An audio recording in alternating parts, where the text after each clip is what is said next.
Co-presented by Vimal. बोलो जुबान केसरी.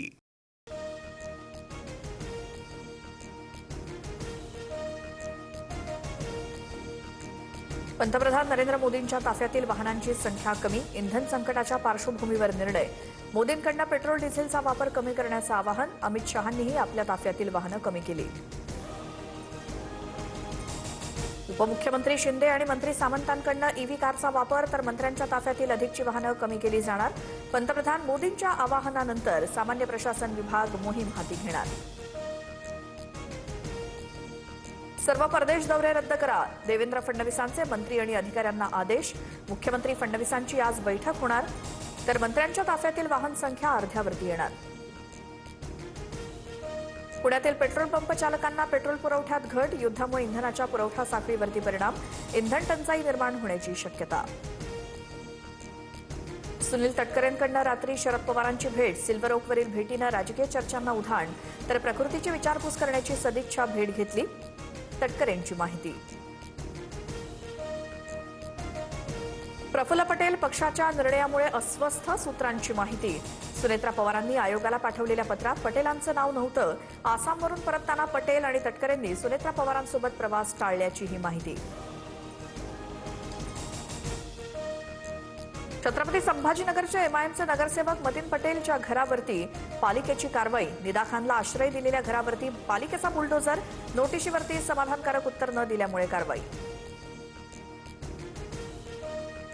मतीन पटेलला आलिशान घर बांधून देणार. पालिकेच्या कारवाईवरनं इम्तियाज जलील आक्रमक तर मंत्री संजय शिरसाटांकडून जलील यांच्यावर गुन्हा दाखल करून अटकेची मागणी.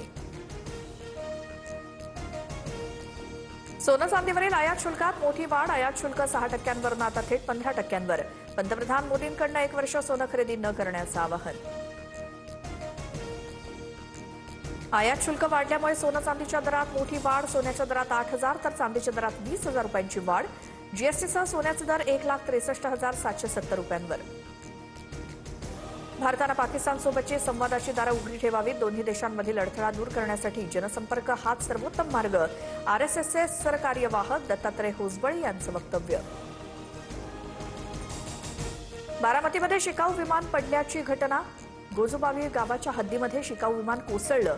वैमानिक सुरक्षित असल्याची माहिती. प्रफुल्ल पटेल आणि सुनील तटकरे काहीही झालं तरी भाजपमधून लढणार. राष्ट्रवादीचे 22 आणि शिंदेच्या सेनेच्या काही आमदारांचंही भाजपातून लढण्याचं ठरलेलं आहे. रोहित पवार यांचा मोठा दावा.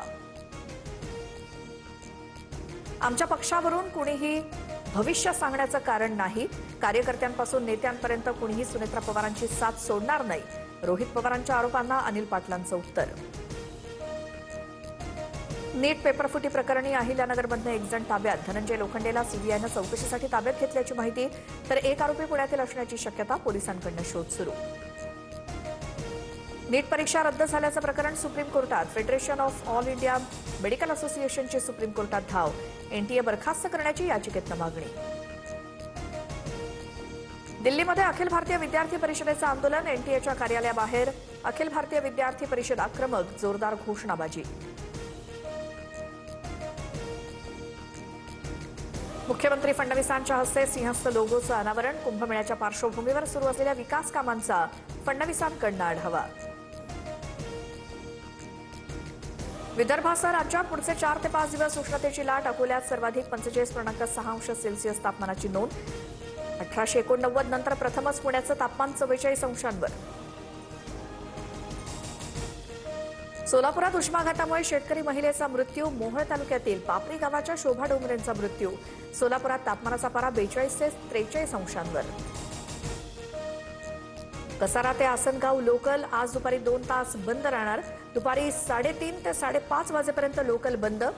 14 ते 16 मे दरम्यान रात्रकालीन ब्लॉकही असणार. अखिलेश यादवांचे भाऊ प्रतीक यादव यांचं निधन. लखनौच्या शासकीय रुग्णालयामध्ये घेतला अखेरचा श्वास. मृत्यूचं कारण अद्याप अस्पष्ट. तमिळनाडू विधानसभेत मुख्यमंत्री जोसेफ विजयनं जिंकली विश्वासदर्शक चाचणी. विजयच्या बाजूने 144 मतं तर विरोधात केवळ 22 मतं. डीएमकेचा मतदानाआधीच सभात्याग. Co-presented by Vimal. बोलो जुबान केसरी.